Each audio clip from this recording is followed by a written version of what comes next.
jebul minggu tutup minggu datang bulan. Parat bulan ditumuk ku tahun teka rasa 2 tahun leuwih geus kaliwat dina waktu anu sakitu lilana Mang Kaming jeung Biiting terus-terusan usaha ngajalankeun ngawarung. Beuki lila beuki maju lantaran nu balanja meuli merugul ka manehna siga aya nu ngemak padahal mah di lembur eta teh lain hiji nu ngawarung. Lincak tahun kadua warung nu tadi leutik jeung geurin dirobah jadi hiji toko nu kasida gedena. Barang lengkap segala aya teu aya nu kakurangan. Atuh nu balanya beuki rame Mang Kaming beuki maju ka hirupanana. Pala sanggeus ngabangun toko terus kuliah ngaganti imah. Dina hiji mangsa Mang Kaming keur nyaba ka kota rek balanya keur minuhan toko. Harita Biiting nungguan warung sorangan da barudak beuki galedeg. Geus bari saulin sorangan malah nu bungsu ge ayeuna mah geus teu hese ngasuh sabab umur geus 4 taun. Toko muka nu balanya keur subuh. Buker ka harita teh para mitra sadaya. Loba nama cenah para mitra keur ngagawekeun pagawean sewang-sewangan. Harita kira-kira pukul 8 isuk-isuk di lembur nu jalma anu mana jalma-jalma geus loba nu liar. Kurunyung aya nu datang. Horeng teh mah omah nu ngabaku sok balanya kadinya. Punten Nyai araya ieu teh. Mah. Ayeuna mah ka Biiting teh sok nyebut Nyai. Siga ka budak Biiting meuli baeut teu panujueut. Tah omah mah sok ka mana wae nyarios teh. Biasana ge nyebut ngaranna geuning jadi kitu. Ulah sok kaleuwih mah omah segala rupa oge. Ceuk Biiting tuluy nangtung ngadeuketan ka nu rek balanya. Ayeuna mah tantungan geus beda ti waktu-waktu ka tukang awak bersih jeung litu. Pakaian aralus jeung sieup perhiasan meuli reujeng. Sok itukeun bae atuna da moal matak naon-naon, Mama. Rek balanya butuh ku sayureun. Geus aya nu engal teh jeung deui aduh. Butuh ku minyak goreng rek ngagoreng kicu. Ceuk mah omah teu bari rarat reret nempuan barang nu ngabarak hareupeunana. Aya sayureun mah Mama atuh kantun milih. Bisa seueur deui antara lat nu kitu mah kungali teu aya wae. Jawab Biiting nanya tunjuk kana barang dagangan. Kumaha omah diilikan geus kitu pok deui carita. Sok atuh mah servisa sacantik. Ieu rek kakung 2 beungkeut kalapasakeun sareng uyah saganu. Biiting pak-pikpok ngaladangan tuluy digunukeun dina meja. Hari mah omah palahak polohok nempuan barang-barang nu aya di dinya. Kabitaeun ku pakaian nu aralus jeung sieup rupa-rupa model. Rupi si Ujang ka mana? Ma omah nanya deui. Si Ujang ke mana Ma omah? Da tadi mah arulin di Burua. Ih, lain barudak di tala mana? Mama sok itu make jeung Ujang sagala nyebut teh. Apa biasa ge nyebut ngaran ulah kitu Ma omah? Era kuring mah. Ceuk Biiting bari muna uyah saganu kana tumpukan balanjaan Ma omah. Ih, dawen deui atuh aya namanya Nyai. Tos aya kamajengan, aya tinggal yudana, pira aku mah kudu jiga bage toon aman mah era atuh. Ma omah teu kirim-kirim manehna bener-bener robah pamadegan. Nah, ulah kitu mah omah da sami wae jalmi mah. Teu aya robihna, Kang Kaming teh kitu-kitu keneh, naon betena sareng kapungkur. Nya benten dina sorota atuh. Tapi ka mana ayeuna? Ma omah keukeuh nanyakeun Mang Kaming siga aya perlu penting.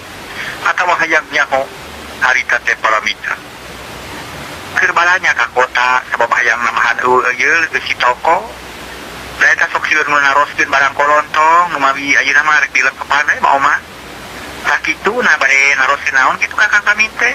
Jawab ieu. Nah, teu nya hayang terang we atuh Nyai nyarikan wawuh mah sok hayang nanyakeun bisi ngering atawa bisi kumaha we lah baklu. Nuhun ari keur balanya mah mawa ngiring binga. Kanu geus manggi usaha teh. Cing eta lah balanya mah sabaraha Nyai? Mah mengkol ke jejer obrolan kitu deui bari nunjuk kana balanja anu geus numpuk. Biiting tuluy ngitung pihargaeunana ayeuna mah geus pinter. Sanggeus dibejakeun tuluy dibayar ku Ma omah. Rung ngobrol sakedeung geus kitu Ma omah balik bari reboh ku balanjaan. Biiting diuk deui hatena ngarasa bungah jeung gede harepan. Ih, Kang Kaming teh lila-lila teuing nya apan ini teh ti subuh, biasana mah jam 8 ge geus aya di imah kitu. Ceuk Biiting bari melong ka jalan, sugan salakina datang. Heuleut satengah jam kurunyung aya nu nanggung barang teh teh Mang Kaming geus dina datang. Geus datang deui bari ngiringkeun anu nanggung. Sanggeus tapi barang-barang dikajerokeun nu mawana diburuhan leos balik deui. Nya biasa berang ini kang kami di mana balanya? Biasa balanya mati kanan di jalan kami nenggeun. Lantaran umawana berat. Waduh ini nanggung ge tadi ge. Nya teu naon atuh tapi kumaha ari batur geus kana dieu. Kapan bareng jeung Kang Dudu lain balanya teh? Diiting nanya deui. Nyangan manehna mah lila balanyana teu bareng jeung akang atuh sok beresan no kadinya. Urang sakalian pajangkeun ngaratereh bayu. Cek Mang Kamin teu nolih kana kacape terus ngaguar balanyaan. Dipilihan nurutkeun rupa jeung model tuluy dijajar-jajar dina tempat. Satu na heula kaayaan Mang Kamin jeung diiting parawargian ya. Nu geus jadi jalma beungan. Lantaran harta banana unggal poe namahan ayeuna urang marikat ka tukang nyaritakeun salia urang leburkan pitea. Sadatanna di Gunung Parawi. Harita salia terus ngajalankeun naon-naon nu geus dijelaskeun ku akira. Manehna resmi jadi balad Ki Mandahong, jadi kadang warga Gunung Parawi. Ngan dibere heula waktu keur ngebak ngebur. Dina kabeungharan di alamat kita.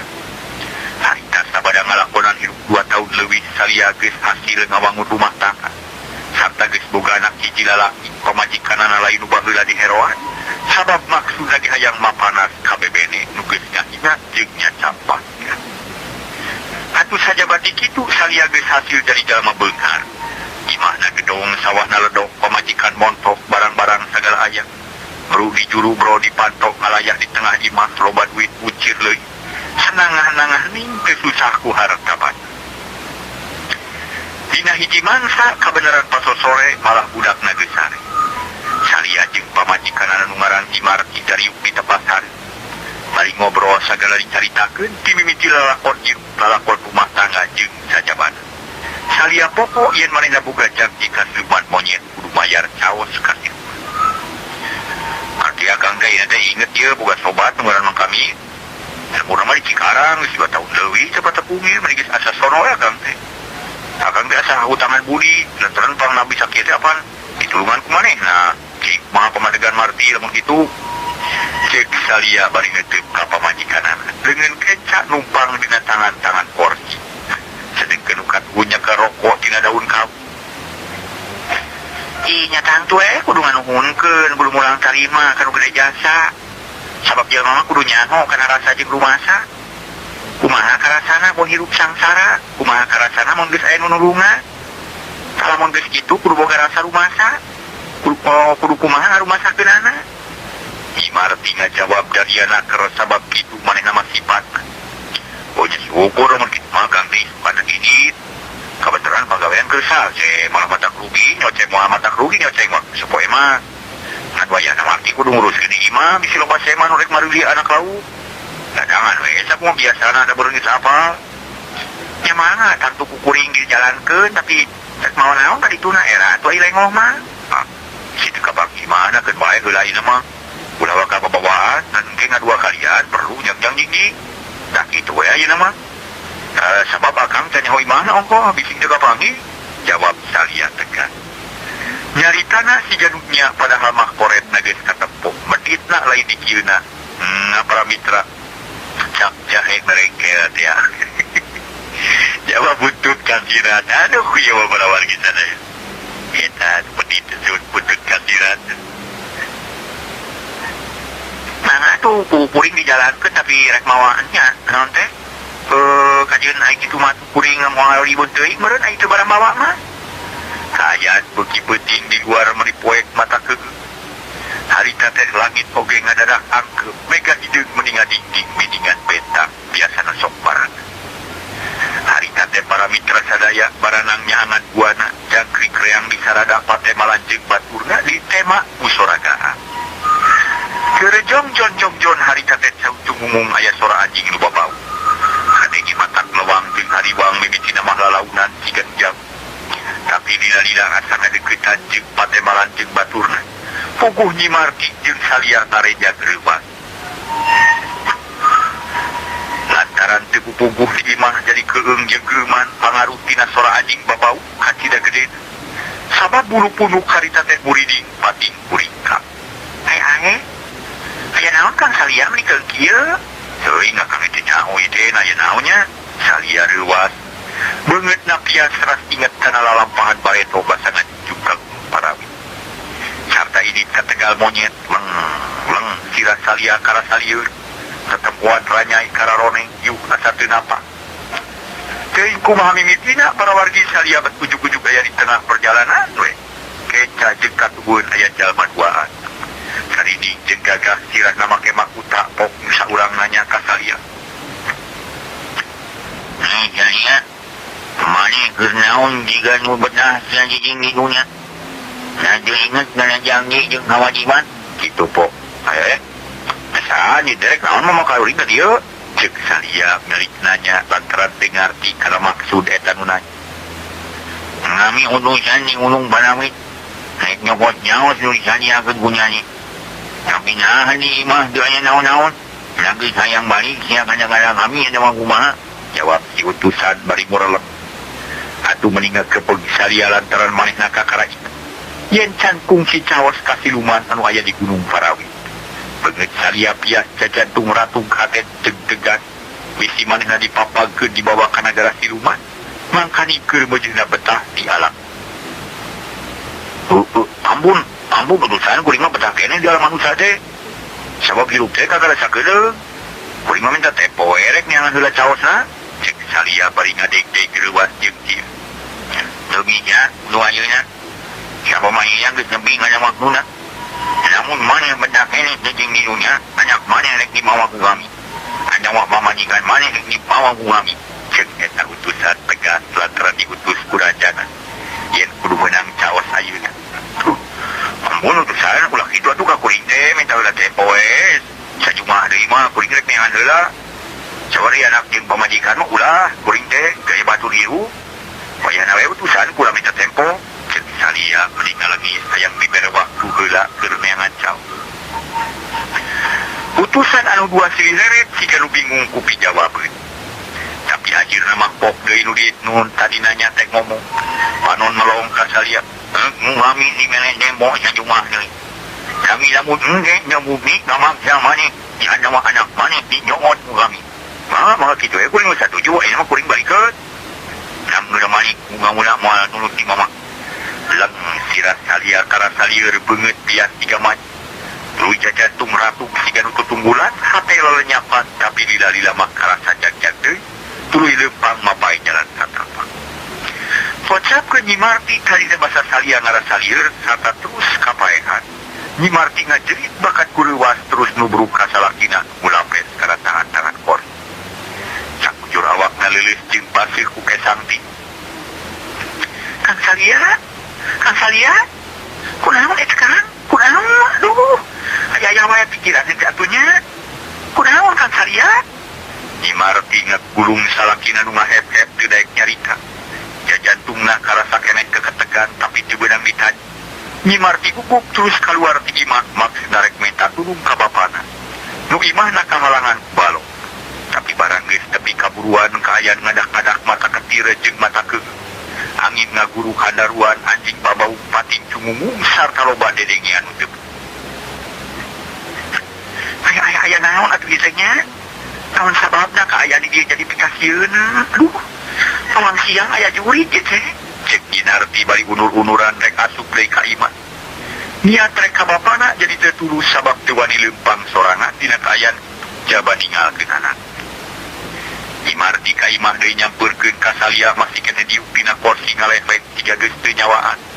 Dek Nyi Marti diuk deui dina urut tadi terus ngaguyak-guyak salak. Ya Kang Salia, udang atuh, kunaon bet nyangkere kitu siga nu mayit. Udang Kang Salia, ya kuring sieun. Teu batur. Kituna teh bari ngagebi-gebi awak salakina.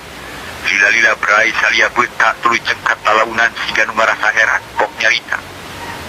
Aduh. Wah, sakal ningali mimpi menyasannya. Sieun tugu. Saya kunaon? Geus eling acan. Mimpi naon atuh akang teh?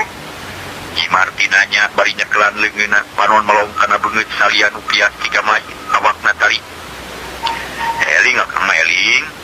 Kunaon kitu asa ngareurewas deui? Ceuk salia bari neuteun. Jajantung beuki ratu kesang tiis nyorolo. Parabat Nyi Marti nyaritakeun kajadian tadi yen salia teh teu puguh ngadon mulapes kapaehan. Nya yang kere tina kursi salila-lila. Atuh pugu meningang ulang salia teras ingat kana kejadian tadi nu asal dina impian lila-lila pok nyarita. Paingan atuh akang desanya mah saya bawa itu sabab tadi dititah balik ke di tengah perjalanan tapi nari ingat percaya kejadian itu naon sababnya cek salia panik nabi. Nasahan wae teh Kang jeung deui naon sababna kaayaan ayeuna jadi geuman. Kuring mah teu ngarti sieun jeung leuwas tongko. Kang ini teu ngarti atuh hayu mah urang sare meninggal bising aya naon-naon. Ya aju atuh da nyakeun di dieu mah. Abi patot can dikuncian Kang can ditulakan bayana pariksa heula Kang. Kuring mah keeuh. Imarti tunjuk kana panto hareup nu geus nutup. Can ditulakan teu loba carita salianang. Sarta harita nulakan pantat nulakan heula panto. Geus kitu mah tuluy ka jero sarta teu kungsi lila arah supri ka kamar. Cep jarempling sarta sor teu aya sora naon-naon.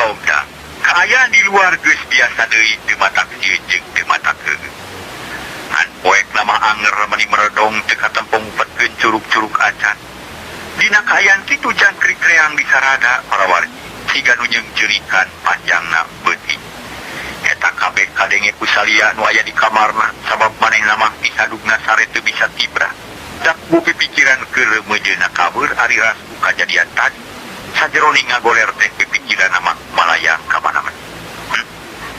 Nah kami bina teh poe teh geus sabaraha taun atuh aing nya geus 2 taun atawa acan jadi beunghar teh asa can lila can seubeul hirup di alam manusia image kakara boga hiji tapi nah atuh ka aing nu lagi naonanya salia ngahulang dina pikiranna kokolebatan gambaran Pareto basa manehna mimiti datang ka Gunung Parawi komo basa lempau mayit madah nama kacipta leuwih jelas rai punu-punukna murika ieu jeung heueung kabina-bina. Aya kumaha ieu teh aing teh jadi borangan. Nya udah geus 2 tahun di sabaraha ka Gunung Parawi teh. Mungkin cara nama aing teh kudu buru-buru neangan keur seba. Kumaha atuh nya? Salia ngahulang deui mikiran jalma nu sakira bisa dicaoskeun ka siluman. Salia ngarasa lebar jeung watir lamun kudu masalahkeun anak atawa pamajikan.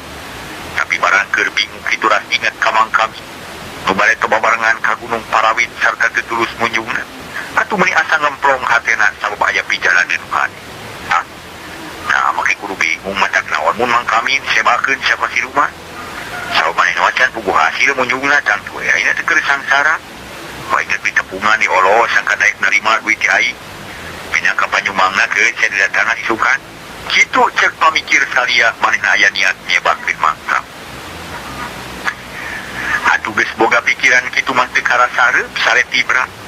Teu usik deui nepi ka isuk ari sabab nu ngaganggu kana pikiran geus teu aya kaubahan ku ingetna ka Mang Kami. Nu kabeneran tadi tetas diobrolkeun jeung pamajikanna. Isukna manuk recet di sarada hayam raong pongkorokmo belah wetan ibar ku cahaya sang surya. Nu geus mimiti medal nyangan buana. Dina kaayaan kitu Mang Kami keur aya di kamarna sorangan sedengkeun pamajikanana keur ngahaneutkeun sang pipau.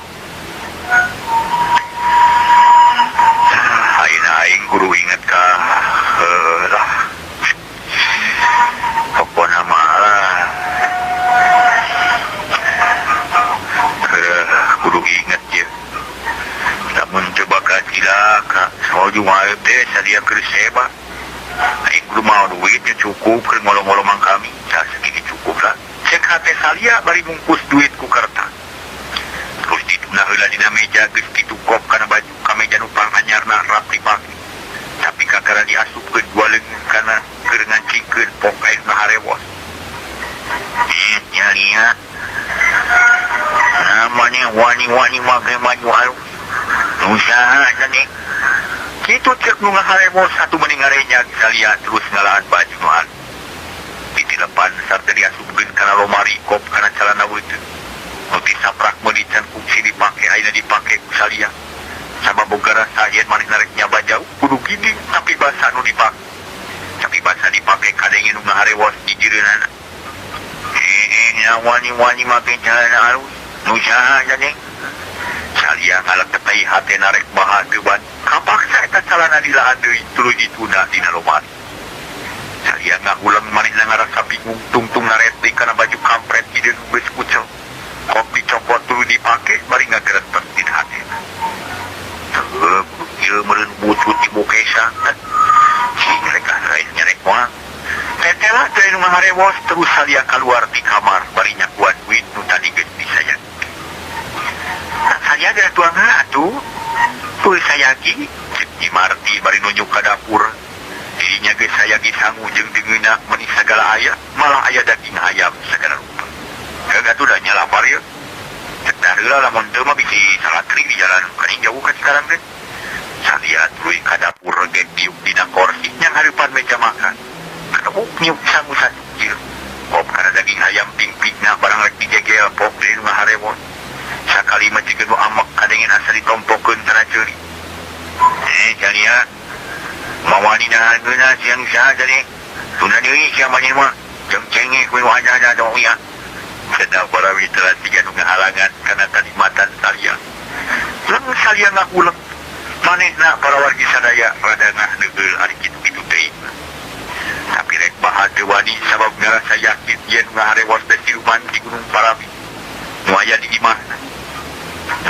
Juga aja cuma kami datang ibu ya wel.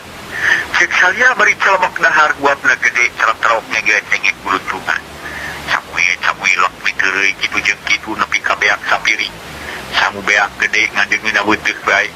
Teu meunang ngadahar nu ngeunah kudu ngala sagala ngirit jeung sagala warga. Tekung silila Salia geus rengse daharna terus ngadeukeun ka pamajikanana nu keur sasapu di tengah imah popnya. Iya Kang, ini kalebur Cikarang cek cepungan mangkamin kade di imah sing hati-hatinya ngajagananya pokoknya bisi budak kulin kan jauh atau bisi kasih si balok mun aya meni anak lauk bae beladangan sing bener mun aya nu lagi bejakeun keur eueuh kitunya pangakeun urang jalankeun ngan kadewe di jalan sing hati-hati Kang saya itu ieu malum ka Cikarang teh jauh jawab Jimarti sasapuana eureun heula tuluy nuturkeun ka salakina nepi ka tepat. Sanggeus tarapti para wargi kencring Salia ini trek ngajuk-juk ka Cikarang. Hayang tepung jeung mangkami. Di jalan teh sumpung simpang kanu sejet. Estu satuku kana tujuan anu tapi.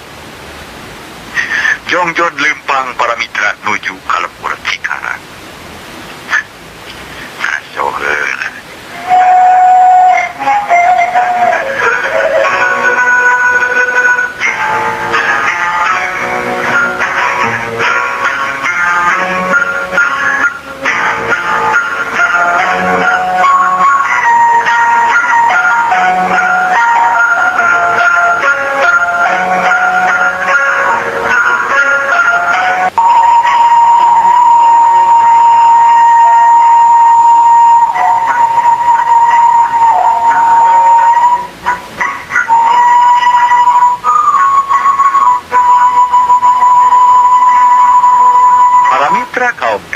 Urang gancangkeun carita lilana di jalan teka cakur Salia geus tepi ka lembur Cikarang malah geus leumpang muruh hiji toko.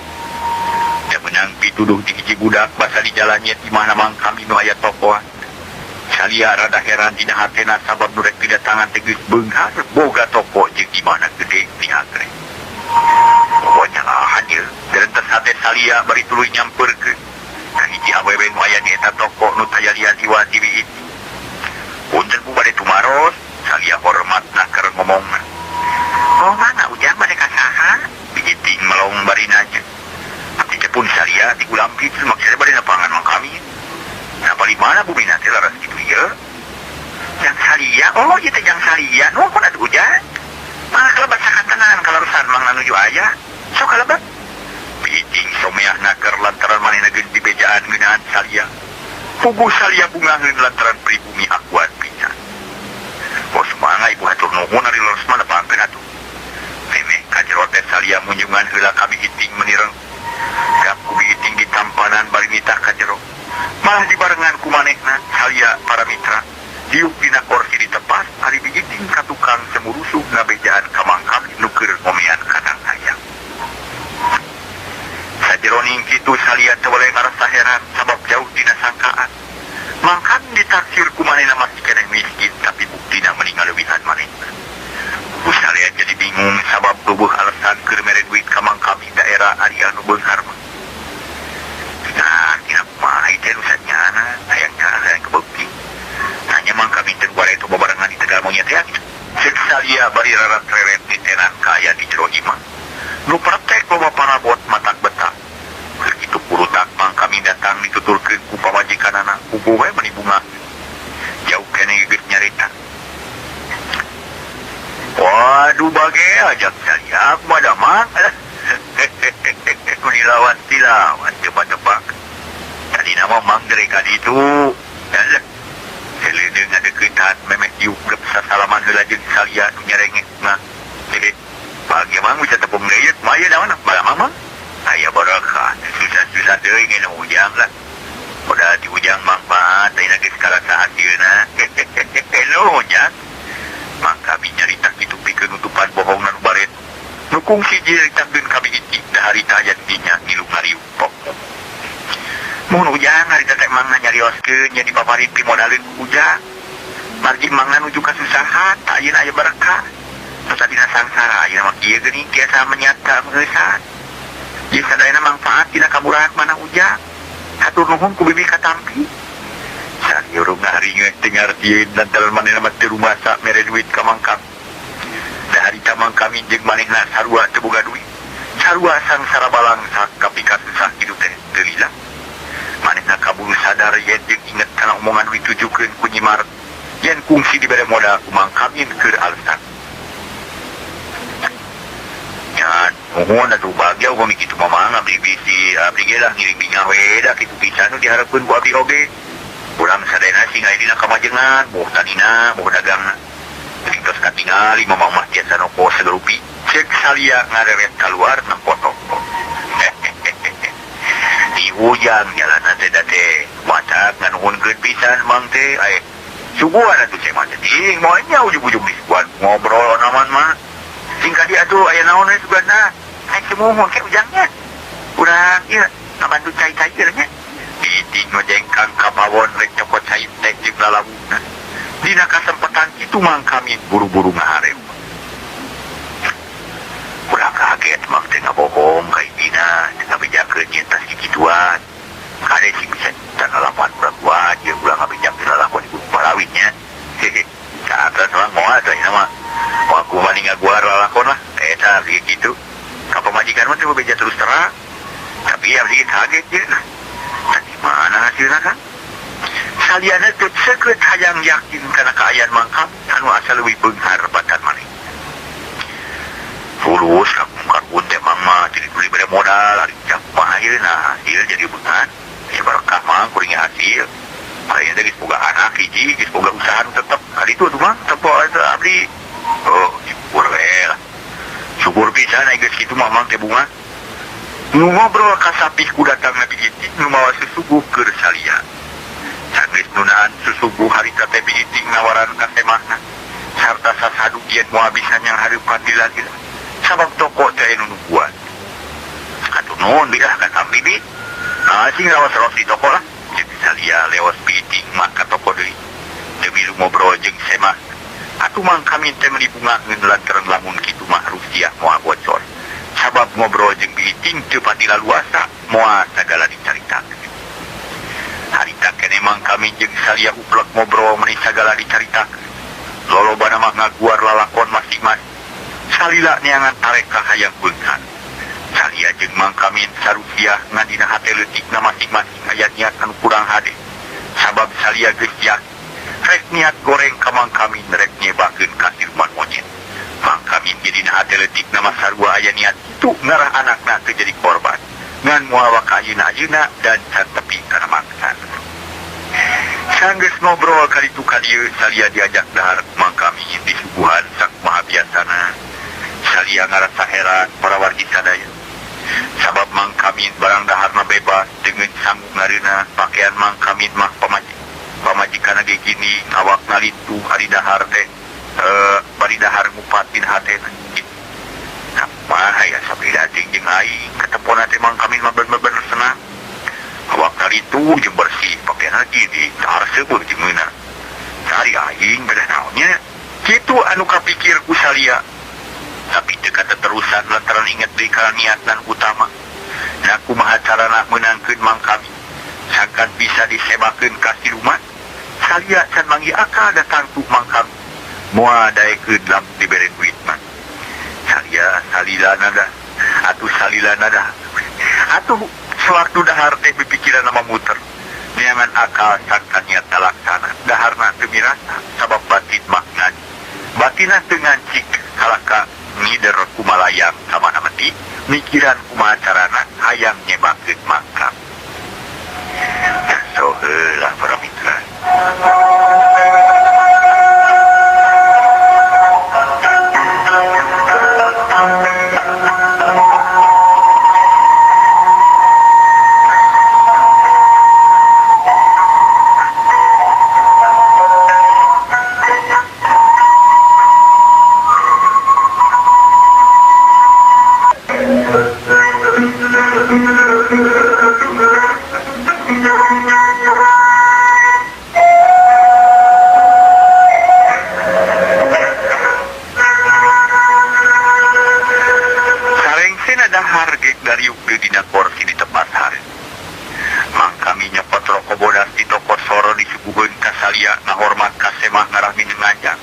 Mun geus minang sugan wae monok di imahna, mun geus kitu bakal babari ngakalanana, kitu maksud mangkam. Sok kudu jang di dieu malah teh kudu era-era sabab urang mah sanajan sanasib. Salalakon jeung satujuan ngabe korocorana, kebetulan mang deui geus teu boga dulur nu landes. Kali hiji dewe kapilan cek di imah di dieu, mangkam nu nyuka kidul maksudna makang odo. Mang hatur nuhun ka kami pisan mah. Salia bungaheun kop kana rokok palenyun udud bangun nikmat hasibna nyerep. Ke jang rek nanya ka ujang dan agak dihawak ujang marudin wae na teu kabeli baju. Cing atuh ulah merah ke jadi beunghar mah kudu bersih. Nah ujang kigituan. Udah jang mang teh lah. Dengar di pokona mah mang kami terang-terangan nanyakeun ka Salia. Kieu sanya mang lamun kuringna sahargeuna teh sarta kuring make baju alus sok arewos magar teh cenah kumawani. Dan usaha teh taswae kitu mah matakah kieu we kuring mah. Jawab Salia terus terang. Manehna teu ngarasa kagok nyarita ka mangkam. Oh, kitu na da mang mah teu bebas naon-naon oge. Bukan teh mah kitu ember aturan geus beda pokok soranana teh mah. Oh, beda aturan keun bayar ulah. Wana masal beung harenya aya tempueun batur aya keur ulu-ulu rek ngopi jang. Cek mangkangin bari nu nyukan lalawu nu ngabarak keneh di. Sagia teh ngomong dengan ukur manggut bari terus udut. Pikiran muter keneh neangan akal sangkan bisa menangkeun keur cawa. Tapi barang ngobrol ke nu kitu mah beuki murumput hate Salia teu wani mere duit ka mangkangin datang moal ditarik. Akhirna kira-kira pukul 4 sore Salia amitan ka pribumi. Terus bulan kagalumpit tujuan teu hasil malah kalah ka mata nyeri hati. Sabab nurek diintip-intip teh laleuwih tenang batat maneh.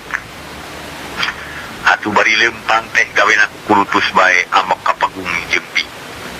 Mangka ninggeus janji jen jumaah hareup bakal masrahkeun seba ka si rumah. Teu kurang ajar ingat. Sarteu sial ye aya we.